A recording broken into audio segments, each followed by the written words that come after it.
Hello everyone. In my previous video, I have explained about the syllabus prescribed by VTU in the subject strength of materials and the corresponding textbooks which you can use for the same. Now let us start with the module 1, simple stresses and strain. In my first video, I have explained in detail about the term stress and strain. If you still not clear about the term stresses and strain, please revisit the video and then you can continue with this. The basic for the stress is the force. I'll just recall it. Stress is the internal resistance offered by any body due to the externally applied forces.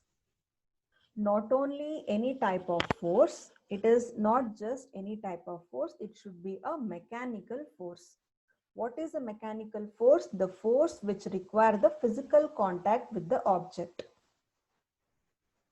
If such type of force is applied on any object, not only any object, it should be the deformable bodies, because I'm repeating again, in strength of materials, we will be learning or we will be studying about only deformable bodies. What are deformable bodies? The bodies which undergo the change in shape and size due to the application of force. So be clear, in this strength of materials, we will be working on only deformable bodies and also only mechanical forces. Now, the basis of stress is you should have some external forces. First, let us see what are the mechanical forces which we can apply on any object. See here, these are the different types of forces which we can apply on any object. That is tension. I can pull it. I have to apply two opposite forces on any object. That is tension. Another one is compression, towards. And I can twist it. That is called torsion. And also I can cut it. That is called shear force. And also I can bend it like this. I can bend any object. That is called bending. So basically, in this chapter, we will be learning about, not only in this chapter, in this strength of materials, we will be dealing with 5 types of forces: tension, compression, torsion, shear, and bending. Due to all these forces, there are the stresses developed inside the body. That is called as stress. That is the resistance created to resist this external force. That is called as stress. Due to tensile force, we will get, I'll come back to this again. If I apply tensile force, there will be a creation called, there will be a resistance offered by the body, which is termed as tensile stress. If I apply compressive force, then the resistance created inside the body is termed as compressive stress. Similarly, if I apply shear, shear is not only the cut, it is the tangential force which is applied. It is just like if this is a surface, then the shear force is like this. This is a shear force, sliding, or it can be a cut also. It can cut an object. If you need to cut any object,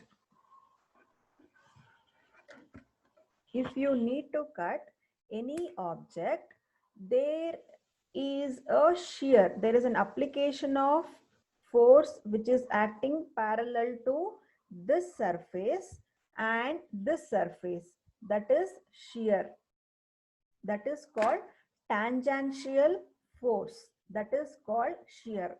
That force will always try to cut the object. This is called shear force.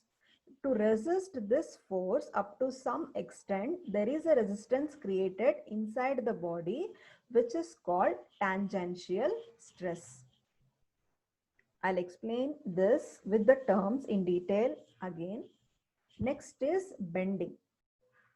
How the bending occurs: if any object is supported and if the load is applied like this, that means perpendicular to the longitudinal axis.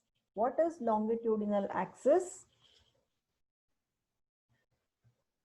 Here, along the length of any object, the axis which pass through the center, that is axis, that is longitudinal axis.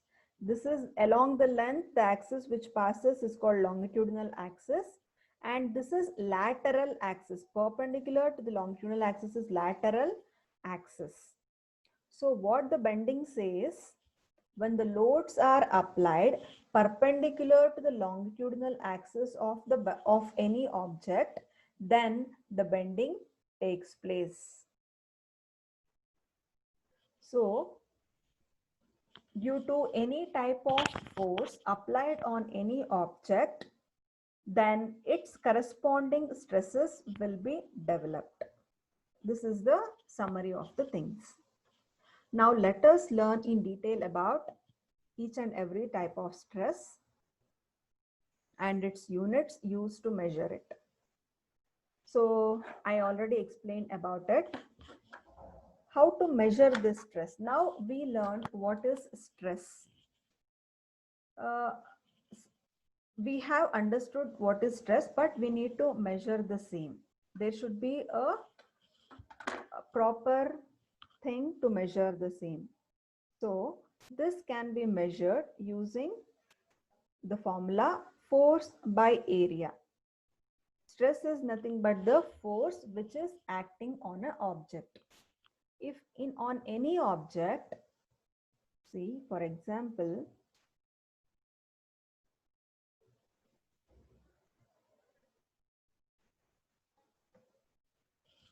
on this object, due to the application of this force, each and every single element or single atom inside the object will be facing the stress, will be under stress. That has to be measured. That is, the stress is nothing but the force. The force which is acting per unit area, single unit area. That means it can be of 1 mm by 1 mm or 1 centimeter by 1 centimeter, one unit area. The force on single unit area, the cumulative will be the stress. Stress is nothing but force which is acting per unit area due to the application of external loads. That is the stress. So please remember,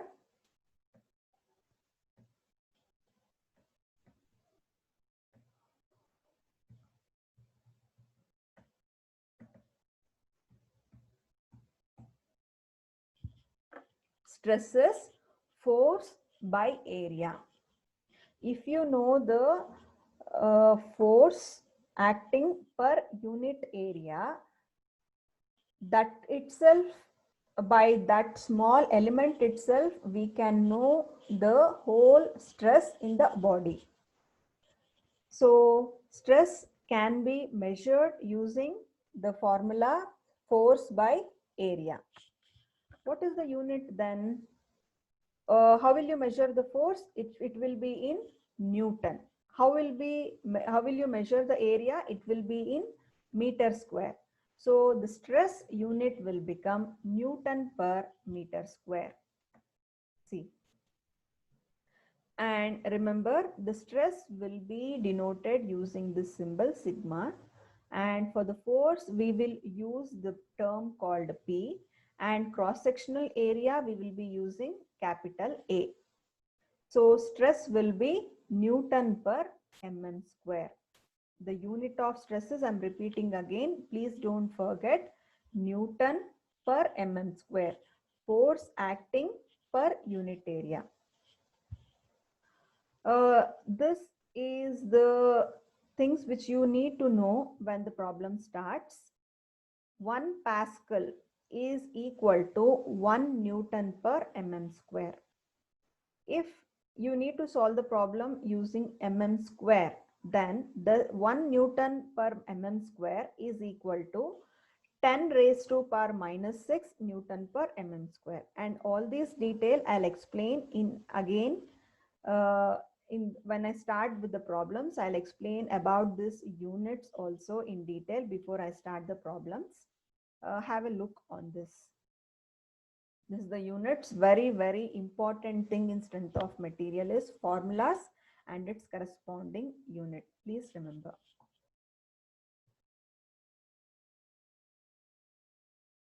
As I explained, I'm repeating the things. Direct stress or normal stresses, tensile or compression stress. There are basically 3 types. Direct stress is again subdivided into tensile and compression.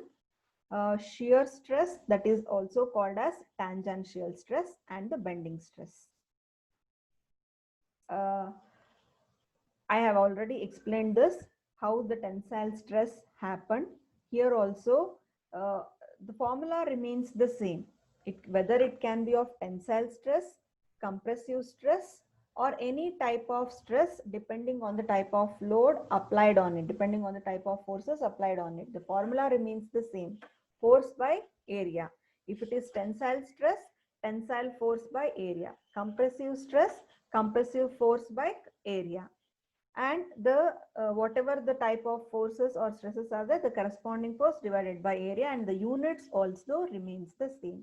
The change is you have to give this T here. If it is only stress, if you don't know any what kind of stress it is, then only sigma. If it is tensile, use T, and if it is compression, use C. Like that it keeps changing. And for the shear, it should be SHEAR. Please make a change.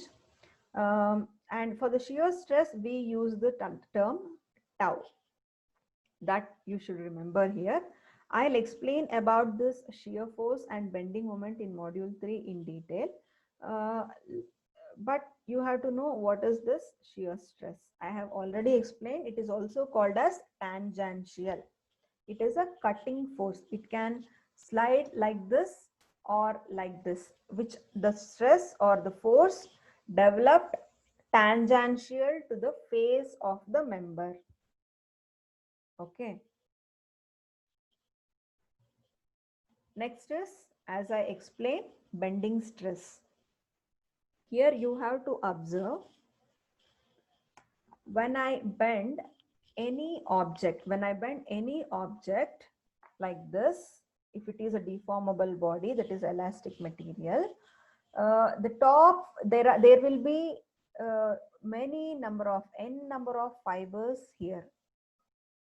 When I bend like this, the top fibers will undergo the compression, and the bottom fiber undergo the tension. You can observe there is a reduction in length here due to compression. There will be a increase in length due to the tensile, and there exists a center line of which is called neutral axis, that does not undergo any compression and tension. This you will be learning in detail in other subjects also, which is called the neutral axis.